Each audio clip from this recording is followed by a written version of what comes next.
नमस्कार, स्वागत है आप सभी का एक बार फिर से YouTube channel knowledge TV. Haryana आज सोमवार 26 अगस्त जन्माष्टमी। बड़ी खबरें सामने आ रही है हरियाणा से। बड़ी घोषणाएं, आदेश, ऐलान दोपहर 2 बजे तक। क्या है पूरी जानकारी, आइए देखते हैं। हरियाणा की सभी छोटी से बड़ी अपडेट, योजना, घोषणा, आदेश के लिए यूट्यूब चैनल नॉलेज टीवी को सब्सक्राइब जरूर कर लें। तो आइए देखते हैं दोपहर 2 बजे तक की 5 बड़ी खबरें, घोषणा, आदेश, निर्देश, ऐलान। बेल आइकन को ज़रूर प्रेस करें जिससे अगली वीडियो का नोटिफिकेशन आपके पास पहुंच सके। तो आइए देखते हैं 5 बड़ी घोषणा, आदेश।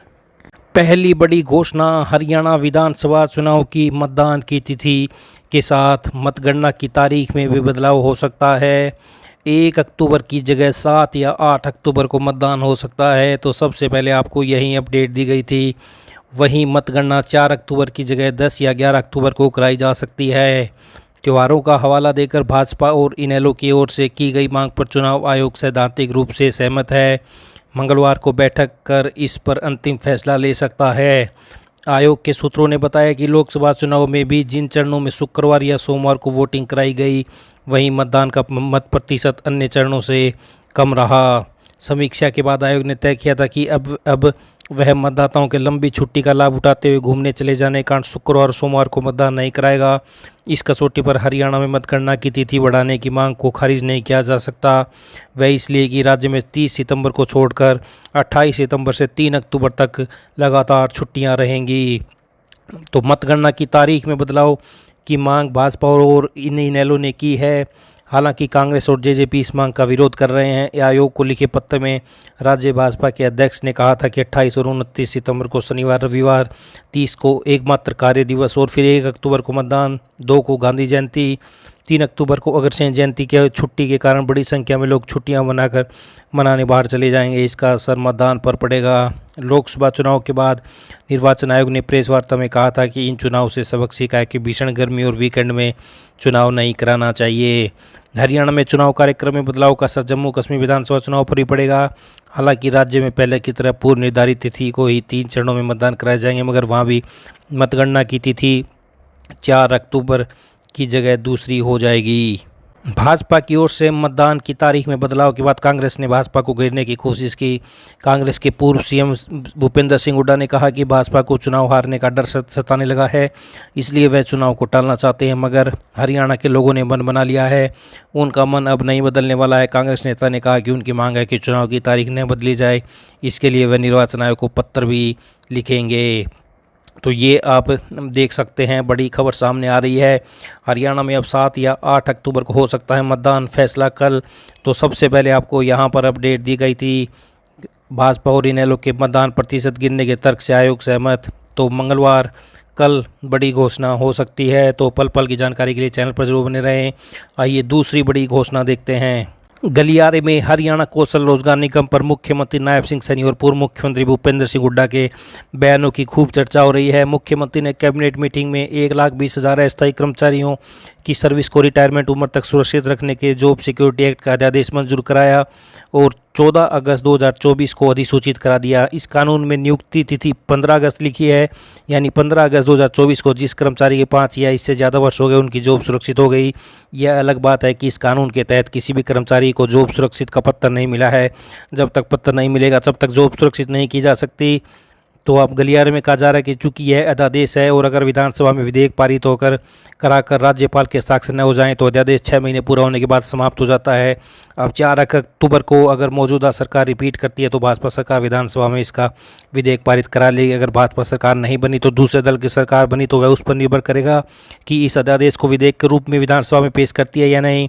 मगर मुख्यमंत्री नायब सिंह सैनी ने सीधे सीधे आरोप लगाया कि पूर्व मुख्यमंत्री भूपेंद्र सिंह हुड्डा ने कहा कि हरियाणा कौशल रोजगार निगम को बंद कर देंगे और कर्मचारियों को घर बिठा देंगे।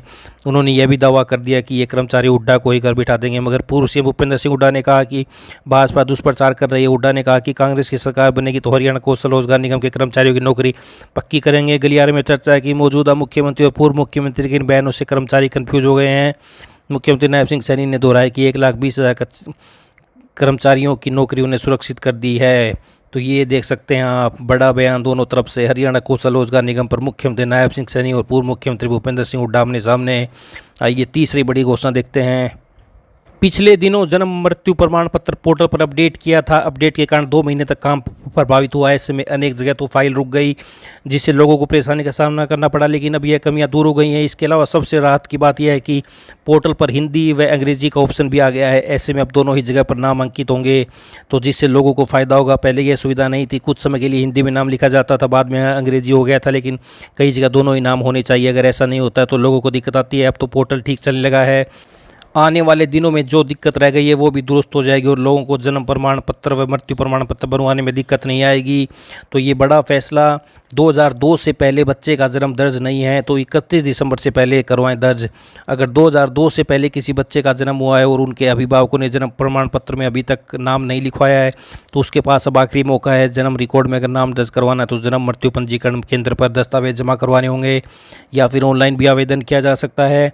विभाग के नियम अनुसार जन्म पंजीकरण के बाद 15 साल तक रिकॉर्ड में नाम लिखवाया जा सकता है, लेकिन स्वास्थ्य विभाग ने 2002 से पहले जन्म लेने वाले बच्चों को भी 31 दिसंबर 2024 तक मौका दे रखा है। अगर उसके बाद कोई आता है तो उसका नाम नहीं लिखा जाएगा। ऐसे में जिला वासियों को इस ओर अधिक ध्यान देने की जरूरत है। जिले में अनेक ऐसे प्रमाण पत्र हैं जिनका नाम के आगे खाली कॉलम खाली पड़ा है। आज भी अनेक लोगों के प्रमाण पत्र में बेबी के नाम से कॉलम भरा हुआ है, लेकिन 2002 से पहले जन्मे बच्चों का नाम जन्म प्रमाण पत्र में अंकित करवाना होगा। अगर ऐसा कोई नहीं करवाता तो रद्द भी हो सकता है। 31 दिसंबर 2024 तक अंतिम तिथि है। रजिस्ट्रार जन्म मृत्यु पंजीकरण फतेहाबाद। तो ये पोर्टल पर सुधार, अब हिंदी अंग्रेजी में लिखवा सकेंगे नाम, जन्म प्रमाण पत्र मृत्यु प्रमाण पत्र से बड़ी अपडेट। आइए अगली बड़ी घोषणा हरियाणा से देखते हैं। राष्ट्रीय साधन व योग्यता छात्रवृत्ति योजना NMMSS 2024-25 के लिए ऑनलाइन आवेदन भरना शुरू कर दिया है। इस योजना का लाभ लेने के लिए विद्यार्थियों को 10 अक्टूबर तक ऑनलाइन आवेदन करना होगा। 17 नवंबर को परीक्षा आयोजित किया जाएगी। तो राष्ट्रीय साधन व योग्यता छात्रवृत्ति योजना परीक्षा शिक्षा मंत्रालय की ओर से चलाई जा रही है, जिसका उद्देश्य सरकारी अनुदान प्राप्त विद्यालयों में पढ़ने वाले प्रतिभाशाली जरूरतमंद बच्चों का चयन कर उनका शैक्षिक विकास करना है। इस योजना के तहत पूरे प्रदेश में 2337 पात्र विद्यार्थियों का चयन करने के लिए परीक्षा आयोजित की जाती है। तो गणित विशेषज्ञ ने बताया कि इस परीक्षा में पास होने वाले विद्यार्थियों को छात्रवृत्ति के लिए 1000 रुपये प्रतिमाह मिलेंगे, जिसमें 9वीं 10वीं 11वीं 12वीं कक्षा के विद्यार्थी होने चाहिए। राष्ट्रीय साधन व योग्यता छात्रवृत्ति योजना का लाभ लेने के लिए परीक्षा पात्रता के नियम व शर्तें भी तय की हुई हैं, जिनमें इस परीक्षा में बैठने के लिए विद्यार्थी प्रदेश के सरकारी अनुदान प्राप्त विद्यालयों में 8वीं कक्षा में पढ़ रहे हों, उन्होंने 7वीं कक्षा की परीक्षा सरकारी विद्यालय से पिछले वर्ष पास की हो। परीक्षार्थी के माता पिता की कुल वार्षिक आय 3,50,000 रुपये से कम होनी चाहिए। तो जिले के कोटे के मुताबिक मिलेगी छात्रवृत्ति। इस परीक्षा में जिला स्तर पर चयनित विद्यार्थियों को जिले के कोटे के अनुसार छात्रवृत्ति दी जाएगी। परीक्षा में BCA वर्ग को 16%, BCB वर्ग को 11%, SC वर्ग को 20% एवं शारीरिक विकलांग वर्ग को 3% आरक्षण दिया गया। शेष सामान्य वर्ग के लिए आरक्षित वर्ग से आवेदन करने वाले विद्यार्थियों को सक्षम अधिकारियों की ओर से जारी प्रमाण पत्र की छाया प्रति ऑनलाइन आवेदन पत्र के साथ अपलोड करनी होगी। विद्यार्थी का नाम, पिता का नाम, जन्म तिथि, आधार कार्ड, जन्म प्रमाण पत्र, आरक्षित श्रेणी प्रमाण पत्र में दी गई जानकारी स्कूल रिकॉर्ड के अनुसार हो। इन नियमों की किसी प्रकार की ढील नहीं मिलेगी। तो ये देख सकते हैं NMMSS में 2337 छात्रों का होगा चयन। तो छात्रवृत्ति योजना, ये बड़ी खबर।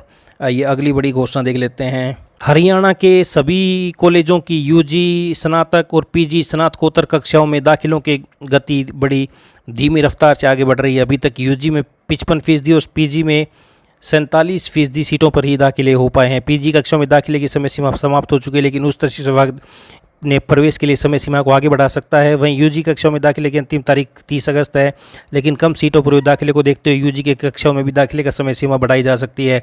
आंकड़ों की बात करें तो अभी तक UG की कुल 2,71,776 रिक्त सीटों में से मात्र 1,27,477 पर ही दाखिले हो पाए हैं। वहाँ PG की कुल 42,902 रिक्त में से 19,820 सीटों पर ही दाखिले हुए हैं। तो ये आप देख सकते हैं। स्नातकोत्तर में अभी तक आधी सीटों पर भी नहीं हुआ बच्चों का दाखिला। स्नातक में अभी इतनी सीटें खाली हैं। तो ये देख सकते हैं। उच्च शिक्षा विभाग स्नातकोत्तर PG पाठ्यक्रम में दाखिले के लिए बढ़ाएगा समय सारिणी। स्नातक में दाखिले की अंतिम तारीख 30 अगस्त, लेकिन अभी तक सभी रिक्त सीटों पर नहीं हुए दाखिले। तो हरियाणा के कॉलेजों में अभी UG की 45% और PG की 53% सीटें खाली हैं। तो ये बड़ी खबर सामने आ रही है हरियाणा से। हरियाणा की सभी छोटी से बड़ी जानकारी, योजना, घोषणा, आदेश, ऐलान के लिए YouTube चैनल नॉलेज TV को सब्सक्राइब ज़रूर कर लें। वीडियो को ज़्यादा से ज़्यादा लाइक करें, शेयर करें। आपके एक लाइक से हमको प्रेरणा मिलती रहेगी। तो हर छोटी से बड़ी अपडेट के लिए यूट्यूब चैनल नॉलेज टीवी को सब्सक्राइब करना ना भूलें। बेल आइकन को ज़रूर प्रेस कर लें, जिससे अगली वीडियो का नोटिफिकेशन सबसे पहले आपके पास पहुंच जाएगा। तो बेल आइकन को ज़रूर प्रेस करें। तो हरियाणा की इस अपडेट में इतना ही। आज 26 अगस्त, आप सभी को जन्माष्टमी की बहुत बहुत शुभकामनाएँ। इस अपडेट में इतना ही। भविष्य के अपडेट के लिए सब्सक्राइब करना ना भूलें। बहुत बहुत धन्यवाद।